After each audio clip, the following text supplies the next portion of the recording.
2026 is going to be an awesome year. We got some pretty cool stuff coming up. First off, we got Foundations of Recovery. This is our flagship program. We're starting it in January. This is for anyone, man, woman, or couple who wants to come and reclaim their heart from shame, trauma, and betrayal. We start off with an education on all sorts of principles, give you the common language. We feed you from a fire hose in terms of all things recovery. It is such a great start to recovery. And we get at the roots of things, Tyler. This isn't like any other program. Like, this is our healing journey in process, and Foundations is where we begin. If you look at the value that you're getting there to kick off a good recovery with all of the right education, all of the right language, and a team to get you started while also being directed by Brandon and myself through the whole process, what a deal. So if you're interested, if you're struggling, if you've been wanting to do something for a long time, jump into this. This only comes around every so often, and we would love to have you there.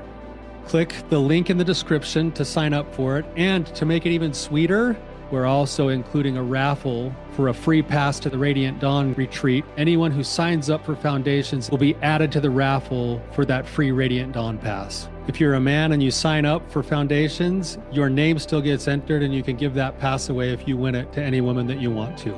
So what you're saying, Tyler, is if you sign up and participate in Foundations, you could possibly go to Radiant Dawn for free? That's exactly what I'm saying, which is crazy because Foundations by itself is already an insane value. Man, I sound so salesy. But it actually is awesome. So come to Foundations. And even if you don't come to Foundations, sign up for Radiant Dawn. It's beyond therapy, the best healing experiences that you can have. Click the link below and come join us.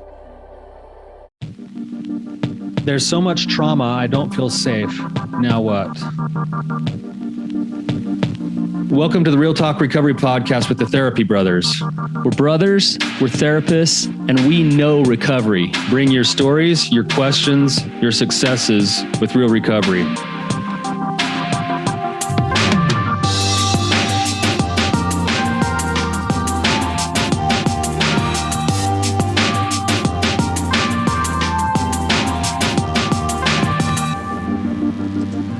Howdy, Tyler. Hey, Bob.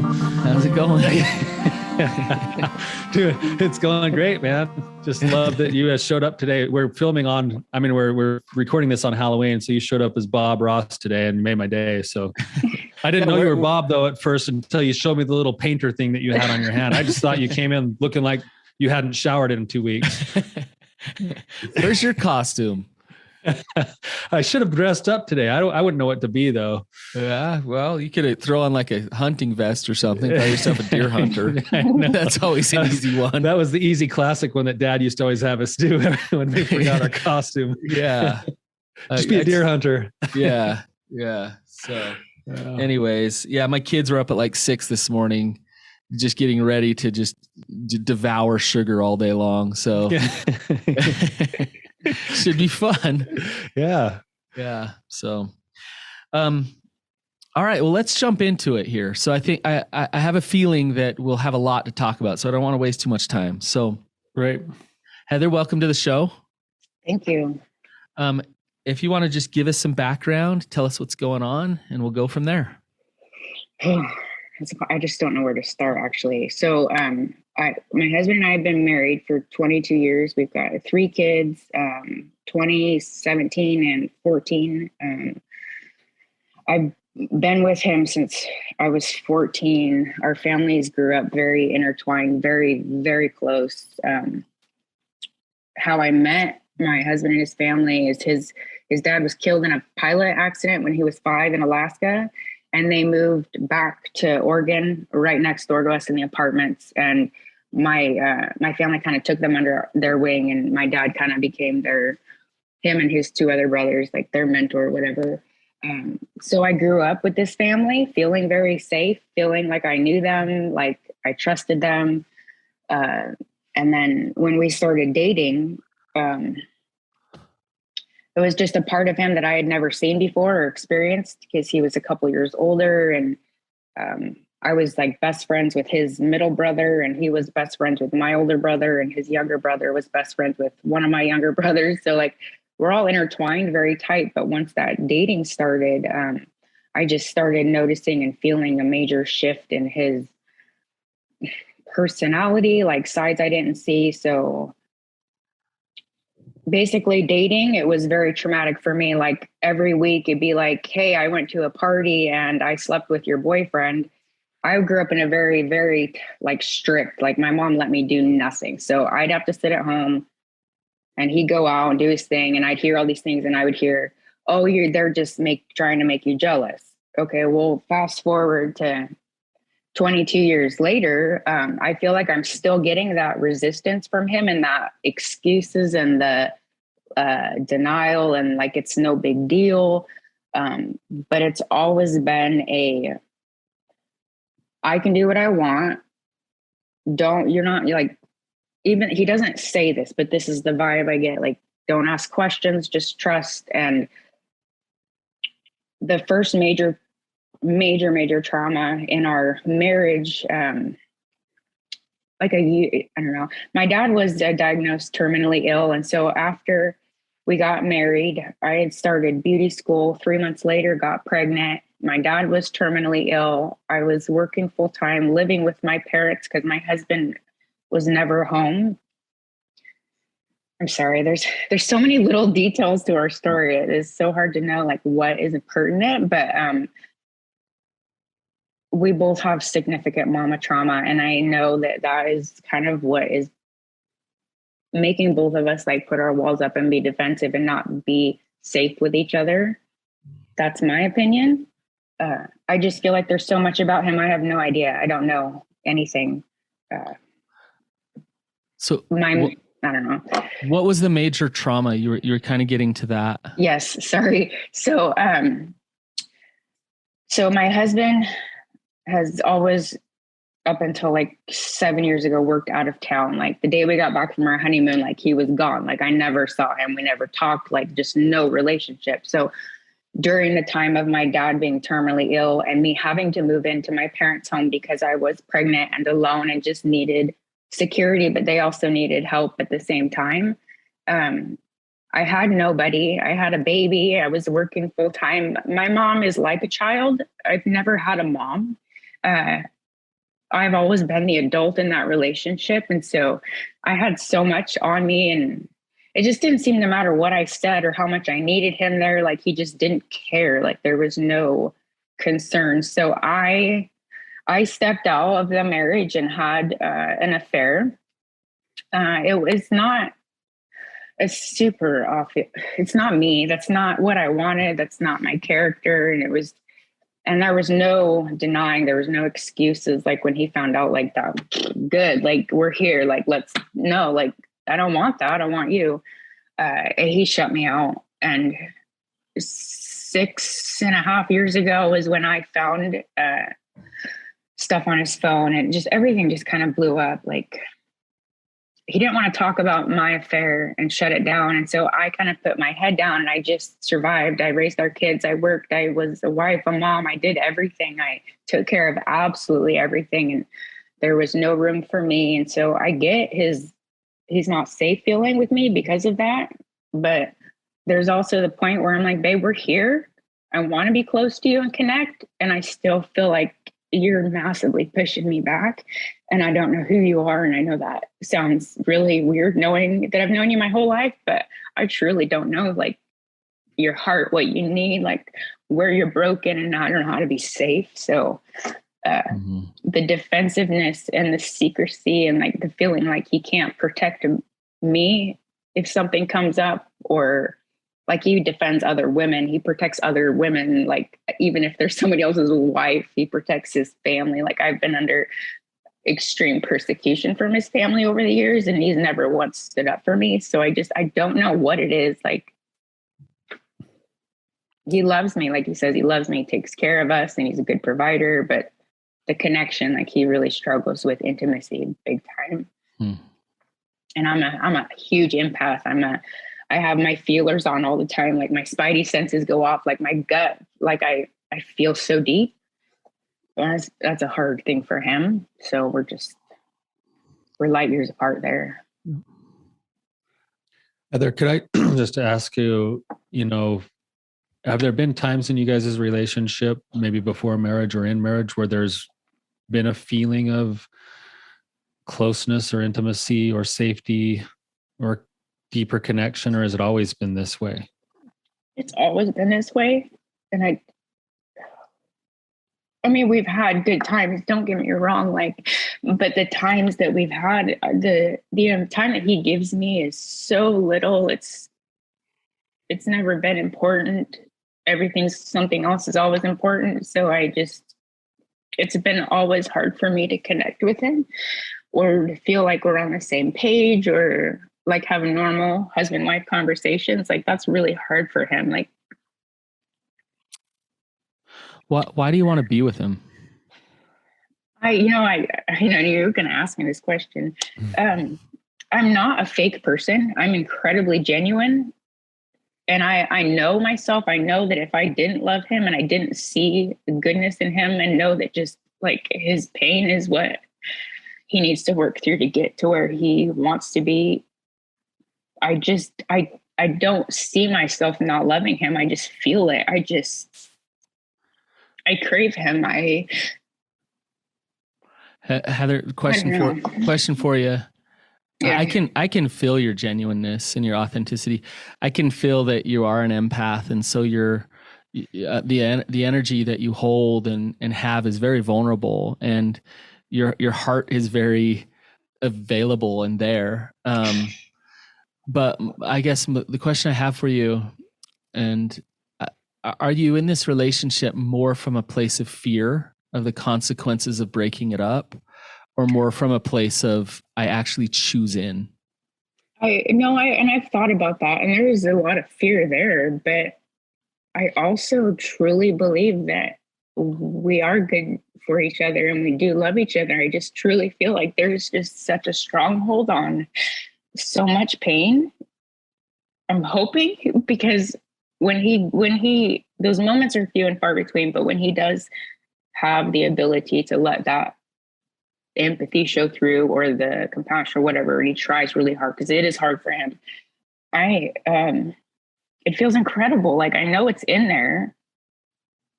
I can't see myself with anybody else, and I don't know if that's just because I've always been with him, or it is the fear of not. I don't want to be with anybody else. This is what I chose. I chose to be his wife, and that's what I want. I just need to know where he's at, I guess. I mean, the things that I'm hearing from you though are he doesn't connect. He's never been there. I don't even know him. It's been 22 years and I don't really even know him. And so there's kind of there's both going on. I want him. I see his heart. I feel him when he gives me a glimmer of it. Right. Yeah. Yeah. But at the same time, there's all of this, like him disconnecting from you, rejecting you, and pushing you away. Right? That's kind of where you're at. Yeah. But is that because of what I did, though? Like, that's where I'm at. Like, is all this pain that I've endured because of what I did? And it's just, I don't know. You blame yourself. I wonder about that. Yeah, because I am blamed. I'm allowed to own that blame. Like, he doesn't take any blame, like, seriously. As like I tell him, I'm not afraid of my shadow. I know I've messed up. Like, I'm not. But he is very afraid of his shadow and his mess ups. And Heather, could I ask you, this is maybe hopefully going to connect some dots for a second, but you used the word, I thought it was an interesting choice of words when you were talking about him, that you said you love him and you care about him and you see his pain, but then you used the word crave. You said, I crave him. Like, what do you mean by crave? I think when I say that, I mean, I crave love and affection and attention. And I don't think I've ever gotten the appropriate kind from him. Yeah. I wonder. I know that's what I crave, but yeah. I wonder, Heather, as you're talking and like, we're getting into this stuff without a whole bunch of information, but you just said that you were raised in a home where you had to take care of your mother. You had to be the adult inside of the relationship. I imagine a little girl probably craved some type of safety or security or admiration from her mother. Oh, I did. And luckily I got that from my dad. We were super tight, like super, super tight. But yeah, it is really hard. It's a weird thought to say I have a mom, but I don't have a mom. Yeah.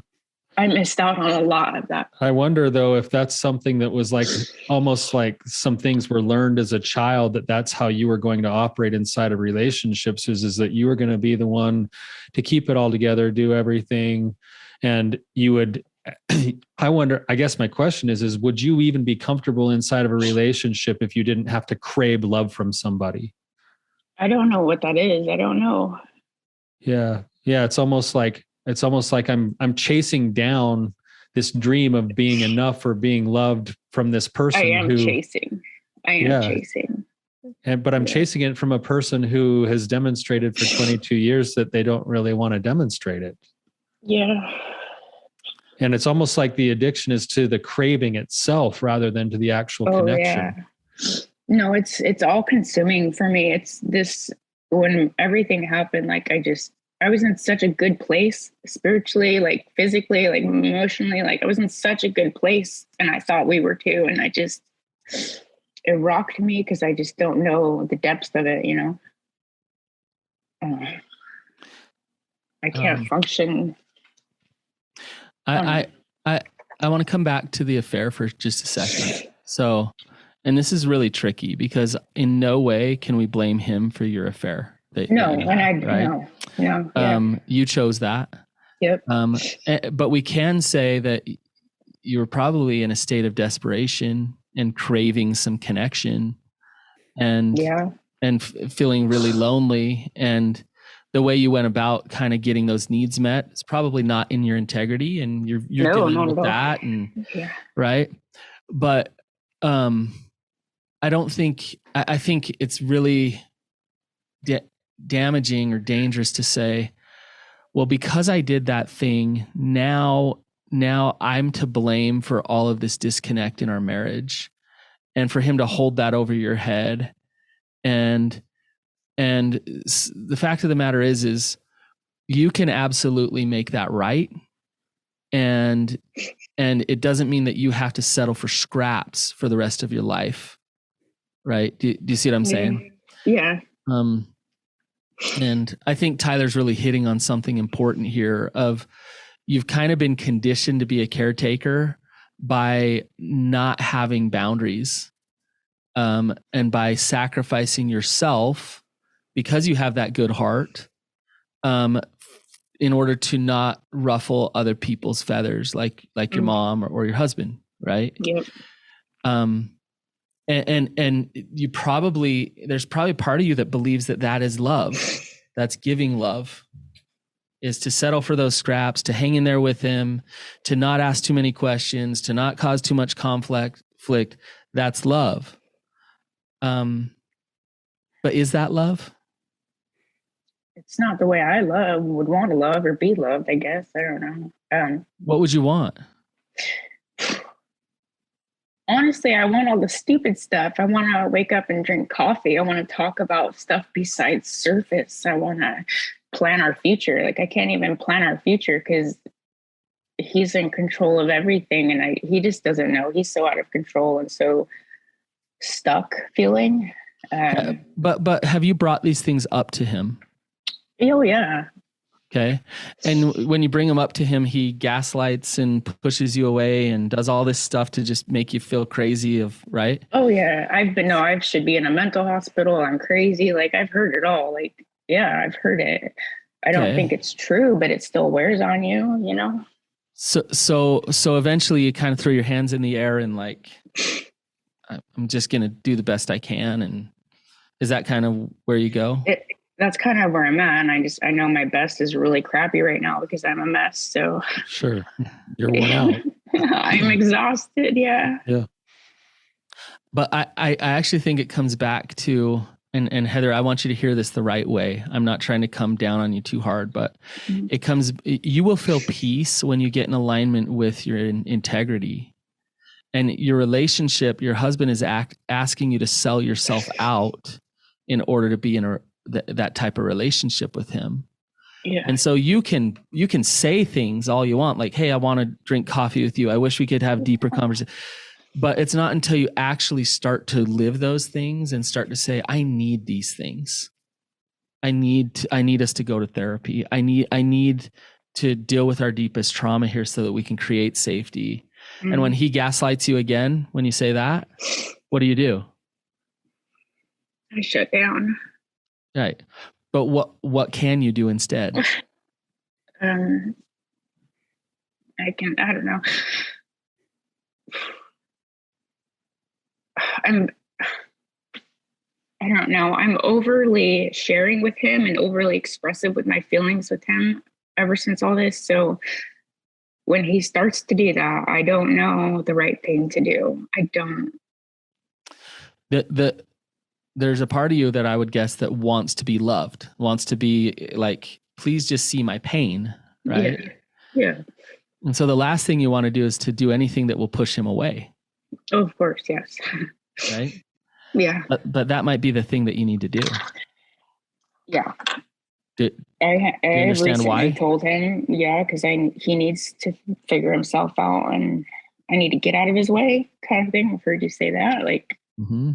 I know that I am his safety net. I know that he said without me, he's a chaotic mess and I bring him down. And so there's like these pressures of needing to save him and be what he needs. But yet I don't know what he needs or wants, or I can't just keep giving. Like, sorry, this is so confusing.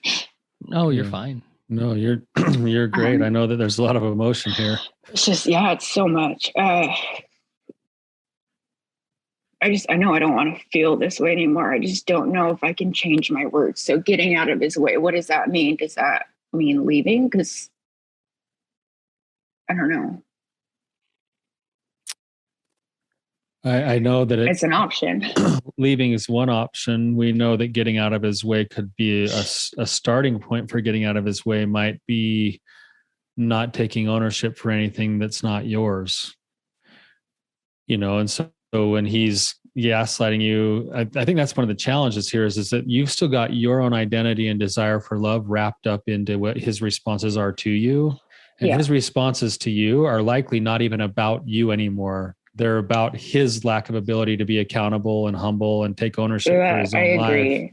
I agree with that. But you're taking everything he does as personal, and it causes all this confusion. And I think where Brandon's going with this is that if I got into a space where I don't know what the boundary is, and I'll give you a little short example, short story. I'm a workaholic by nature, and some of our listeners have heard this story before, but my wife came to me a few years ago and she said, "Hey, Tyler, I love that you can provide for us, but you're never around. Like I want to see you sometimes. Can you carve out some time for us?" And I said, yeah, I'll do it. About 3 months later, I didn't do it.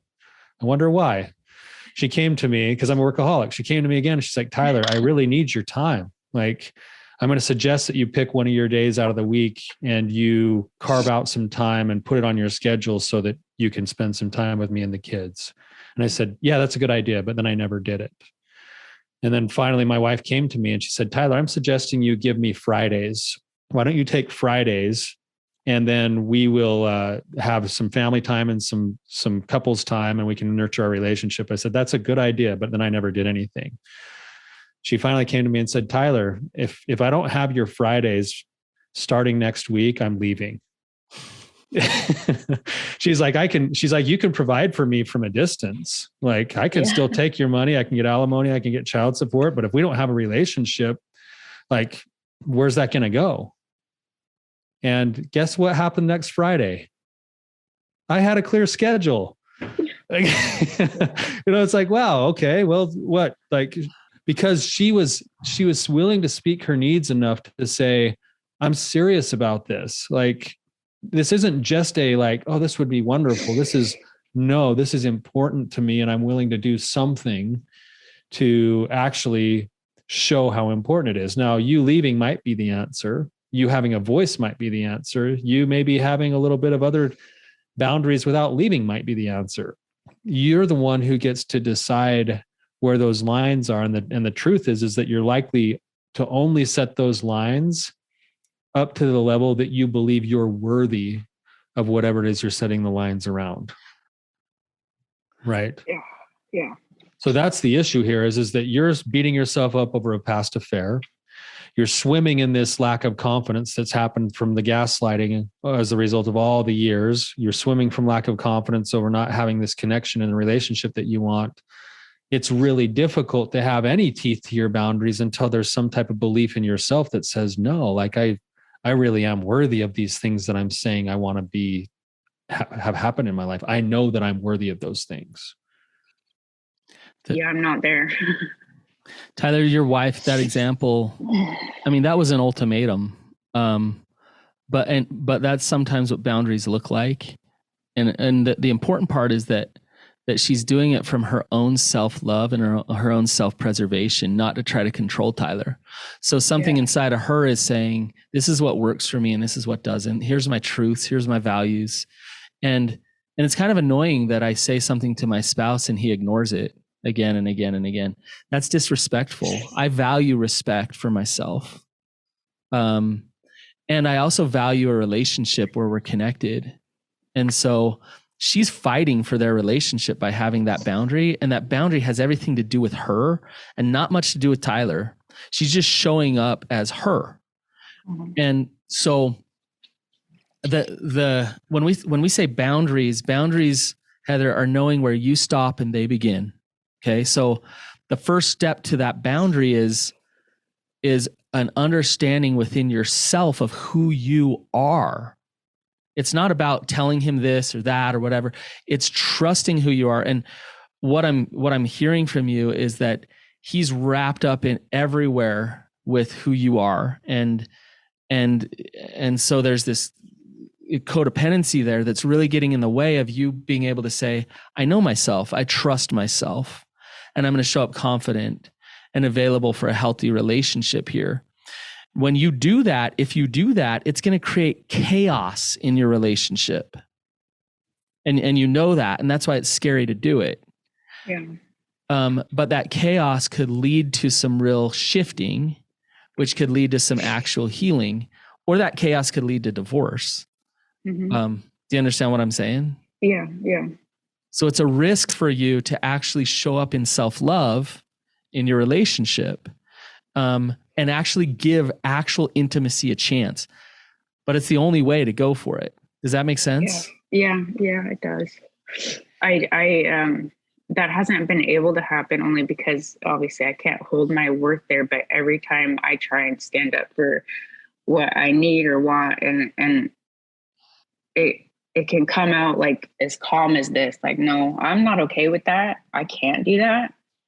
It's always followed by something that makes me feel small or stupid or insignificant because I feel a certain way or I am putting a boundary up. And then that's when I start to pull those boundaries back because I don't want to feel small or stupid or insignificant or like I'm being a big dramatic baby or, like the things I'm asking for are very normal and very... to go have coffee. Yeah, like, I don't know, I don't know. Heather, sometimes I can be pretty blunt, and that's okay. I'm good with that. You sound like an abused spouse. The things that you're saying, you sound like an abused spouse, that the abuse cycle is going on and on in your relationship. Whether he's hitting you or not, you sound like you're being abused. So he found the podcast with Ashlyn and Kobe and because I had heard somewhere about the betrayal trauma and thinking maybe that's what's wrong with me. And he found that. I don't know how, but the first episode I listened to, I bawled for hours because it finally clicked, like what was wrong. Like, that's me. Well, like that's the first time I had ever heard a validation of what I was feeling or going through. But when I took that to him, it was like, well, I'm not a sex addict. I don't have any issues. I don't look at women. You're the only one I want. And I'm like, no, I know that I'm being played like to a certain level of like, I know that I'm being treated not right. Like, but that episode opened up a floodgate to all that of realizing that it's just.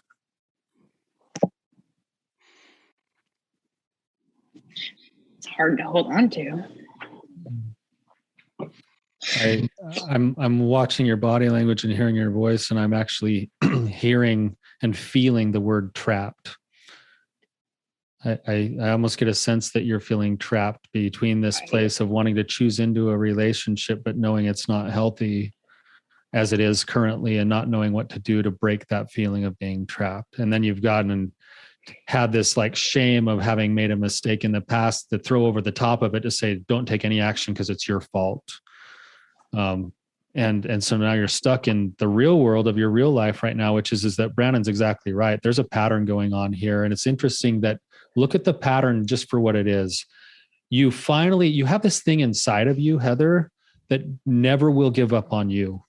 It's your inner light. It's your strength. It's never going to stop working inside of you. And when it finally gets big enough, you finally get enough courage to go to your partner and say, hey, we need to have coffee together. Or, you know what? I'd love to have some honesty in our relationship. And the minute that you finally get that courage, what happens in the pattern? Smackdown. Right back. And this is what Brandon was saying earlier. He's asking you to give up your values to keep an unhealthy relationship. And you can see that that's happening. Yeah. Right. That's exactly what's happening. And then what you do is you end up getting smacked down, and then you kind of go back into the shadows and you be the good person who helps do the wife stuff, even though like you have no connection, until you finally get strong enough for a second. And then the smackdown happens again. And the hard thing is that the stronger you start to get, the bigger the smackdown's going to get until it breaks, until you hold the line to saying, no, like this doesn't work for me anymore. And the weird thing about your relationship is that you're playing this game of like really unhealthy emotional leapfrog with each other, where you're chasing him, asking him to be somebody who he's currently not showing up as. And the more you chase him, the more he withdraws or pushes you back. And one of the best things you might be able to do to invite the right kind of relationship with him is to actually slow the approach. And if the relationship's going to be right, he'll learn how to turn around and take accountability. He'll learn how to turn around and say, hey, wait a second, this is worth fighting for. But if there's never any space for him to have to do that, you're going to continue to stay in the exact same cycle that you've always been in. I agree.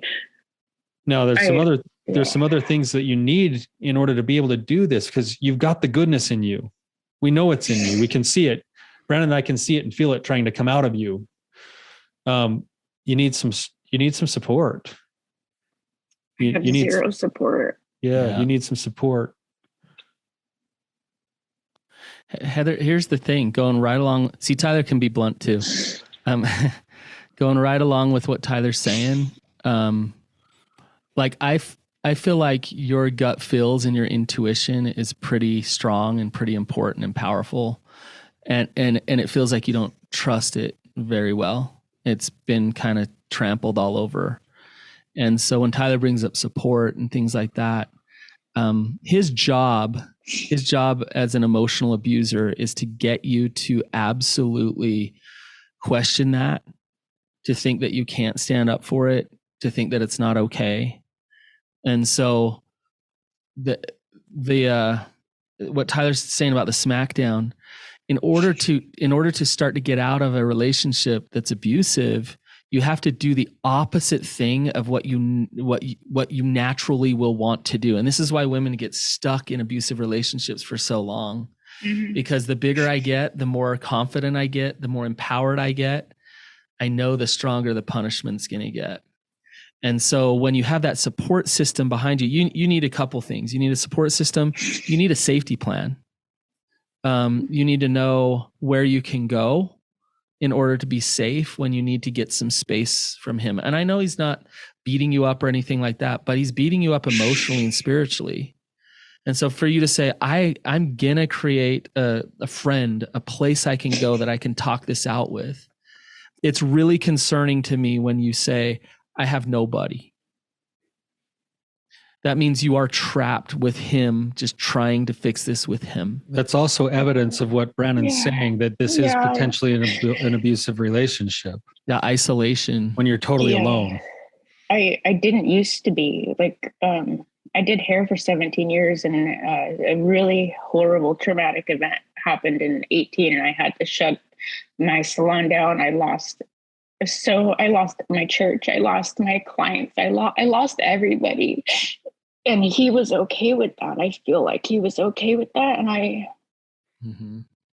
I'm a very connected person. Like I know I need people, and I know I'm good for people, and I know that I have a lot to give. I don't even know where to begin. I don't know who to trust. I don't know where to start. Do you have a good therapist? I have a therapist, but it's more or less to work like through like ADHD, like lifestyle, like coach, kind of like she just kind of helps me like stay on track with my tasks and work through my overwhelming feelings. But I don't have anyone to talk about this stuff with. A lot of the anxiety and the ADHD and those type of things are happening because you're in such an unsafe environment. I never had anxiety until that day. I never once felt that ever. Right. Mm-hmm. And so your safety is the first thing to work on when it comes to those type of things. And so if I were your therapist, I'd say, okay, like, let's look at your life and let's start to build recovery capital around you so that you can have options rather than being so stuck and so trapped. I'm just asking where Brandon's going is that you've already let us into where some of your recovery capital could be starting. And you said you had a business. Did you like running your business? I liked the people. Mm-hmm. Did you like the work? I think I do. I did. I got physically burnt out and mentally, obviously, but it was more about the connection for me. I mean, I loved what I did, like making people feel good about themselves, but I had a daily connection with people that loved me and I loved them, you know, and like it was a genuine thing. Like, yeah. So I wonder if, you know, where you start by picking up some of the pieces you surrendered over the years, and you get yourself into a day worth of doing that kind of work if you enjoyed it and you liked having relationships and helping people. And sounds like you said you had to give up a church. You need to get back into a church and get some support and some structure around you there. Is that possible, Heather? Which part? Yeah. The church, your reaction to the church thing was interesting. You gave a look that was kind of like, yeah, I'm not going to really do that. No, I miss church. I grew up in church. This last 6 years has been the weirdest years in my life. Like nothing has been the same and you can't go back. You can't go back there. I can. I don't, and I know this you probably hear this, I just don't know where I fit anymore because I was so involved. I was so connected. I feel like I've been gone for so long. I feel like I don't know. It's just fear because of what happened. We live in a really small town. It was really traumatic for me. So I don't want to get close to certain people. And I know people are people, and I'm not accusing anyone of being not perfect because I know that is not a thing, but I don't know what is holding. It's just fear. It's just fear of rejection. I think and I am so vulnerable and such a mess right now. It's like, I don't want to give anyone that. Like, that's not me, you know, like I'm the funny one. I'm the one that is always cracking jokes and messing with people and loving on people. Like, I feel like I can't even take care of my own kids the right way. Like, what am I giving anybody if I give myself out there, you know? Just this burden of a person. Heather, is there a person at church that you can think of right now that you would think like maybe they would hear my story and love me? Yeah, I know. I know there is. I do have a handful of women that I know that if I reached out, they would hear me and see me. Yeah. I mean, I would say, could you call one of them today and just say, I've just got all this fear of rejection to come back. And I'm just so emotional and I need some support and some help. So get vulnerable with them a little bit. My guess is they would show up with open arms. Oh, I know they would. That's the stupid thing. It's like, why am I not doing it? Yeah. I think it's because I don't want my husband to think I'm trashing him or bad talking him or the wife basher. Like I grew up with a mom that nagged my dad to no end, and I am going to be damned if that's how I'm going to be. Right? Like I'm not that person. But there's a way to do it. Do you see how he just stepped into your mind to say no? Yeah. Oh, no, you don't. Oh no, you don't. Right. And you're in your own mind too of like, I'm not going to be like my mom. Right. And so let's notice those voices, his voice, your voice about not being, and really just look at what you need right now. You need support. You need love. You need empathy and connection. And so don't let them and those voices get in the way of you going to create that. Yeah. I think you need touch points throughout your week, every single week, of people at all different levels of connection to give you the support structure and love that you need. And those women at church that you can talk to would be a starting point. Eventually full fellowship back in your church would be helpful.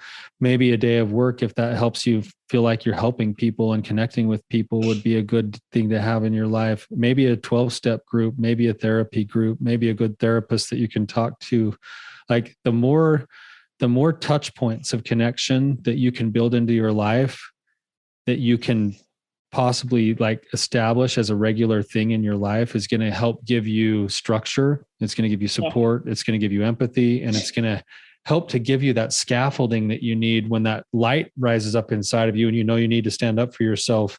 When the smackdown happens, you're going to fall into those safe places, and they're going to be like, no, hold the line, like protect your values. Like you can do this.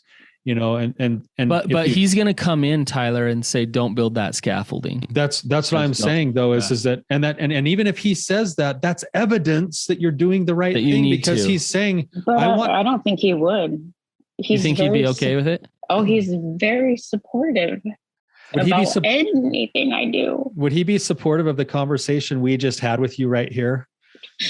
He would say that, yes, do it, babe. You do what you need to do. He would. Would he agree with everything we just said? He would agree. And that's what is so confusing. Our therapist that we went to, and this is what is really hard, in the 30 years that he had done therapy, and this was like a good grounded guy, like he's a good man. Like someone's character integrity, right? So I took this man's word really seriously. In the 30 years, he's never met a con artist as good as my husband. My husband told me this, but won't give me any background on it. Like, why would he say that? I have no idea. Why would you tell me that? Like, he's very good at deflecting. Words are one thing. Like, he can say he's supportive and all this stuff, but like, would he really be supportive of you calling somebody to support you to have boundaries with him? I think he'd probably hate that. He would say that whatever I need, but internally, I think that it would come out in a different way. Right. When I do act stronger, I do see a fear in him.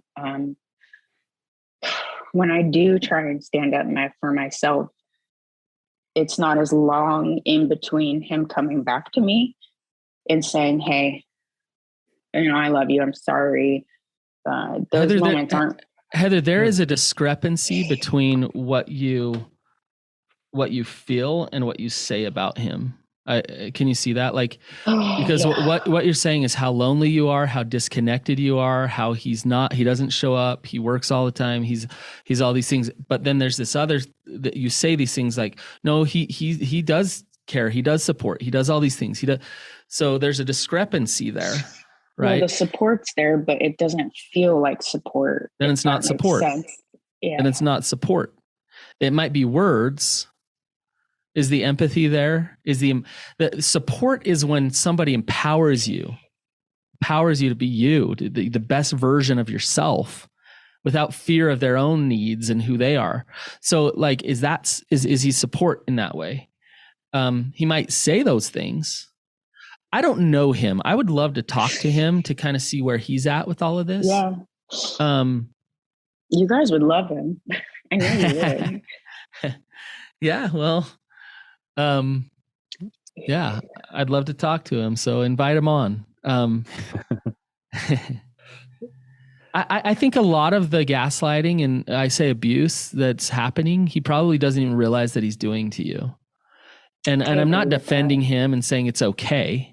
And so if he listens to this, he'll be like, Brandon is so off with what he's saying because that's not where my heart is. That's not what I'm trying to do. But the fact of the matter is here you are crying because you're trapped and shut down and second guessing yourself. And a lot of that has to do with your own self and your own work and your own trauma with your mom. And a lot of that has to do with the relationship that you've been in for 22 years. Yeah. Right. So. Well, he is curious what you guys have to say about him. So. I'd love to give him a chance to actually meet him. Yeah, no, he would do it. Yeah.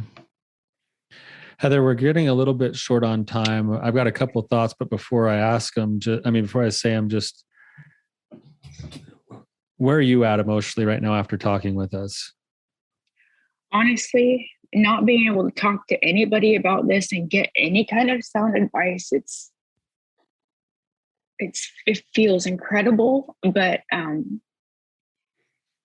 I don't know. I feel like I have somewhere to start, even though it's like small in my head, but like just having a stepping stone of knowing that I am okay to get help. It is okay for me to reach out and make connections again. Like those little things, like I needed to hear from somewhere. So I feel secure in those little things, like in myself, like I can do that. I can start there, but it's scary. It is scary because you say like, it's been abusive for so long. And I think I've just been in denial for a really long time. That hurts, the naive feeling. Yeah. So just a couple of like real basic logistical things here. First principles. One is your safety comes first. And we mean that emotionally and physically. So whatever you need to do to have safety, whether that's physical or emotional distance, whether that's building a team, whether that's having some boundaries, whatever it is, you need to have that because that anxiety that you feel won't really come down until there's some level of safety. All right. And then there needs to be some groundedness. So being able to like take care of yourself with a few things each day, something tactile to your touch, a hot bath or some breathing out in nature or something just to keep yourself grounded. And then the next step, I think, is to make sure, and this is, I'm begging you to please go put yourself back in the realm of developing a social network system. And at all levels, whether a deep recovery level, maybe 12-step or a group therapy or a good therapist, church level, career level, whatever you need, start developing a full network again. You need that network. That's a must. That's an absolute. And I would shift your therapist. I'd either say to your therapist, like, hey, we got to work on something different, or you need to go to a different therapist who's gonna work with you on this ground level safety first and foremost. Yeah. Well, I definitely don't think she's that kind of a therapist. Like, I need a therapist. Yeah. I definitely need a therapist. Yeah. Which COVID really screwed that up out here, but it's hard to find somebody. I can help you get a therapist. Tyler can too, if you need one. So that would be great. Nothing's stopping you, Heather. We can do this. We can get you the resources you need. So thank you. That's a lot to unpack in the amount of time that we had, and I know there's still some kind of nerves out there in terms of there's pain out there. We haven't sewn it all up today. I'm sure our audience is feeling that way. I'm sure you're feeling that way, Heather. So I hate to leave it here, but we have to. But it's good to know that you're feeling some level of release and some level of direction and moving forward.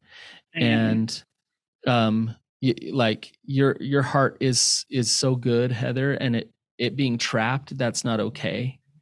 And so I know I'm gonna speak for Tyler right now too, but for me and Tyler, it just is like, it breaks our heart because we want you to experience all the love that you deserve in your life.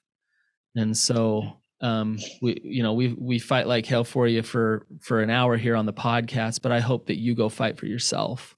Yeah, so, I definitely feel like I have a stepping stone now. Thank you. I really appreciate it. Yeah. You're welcome.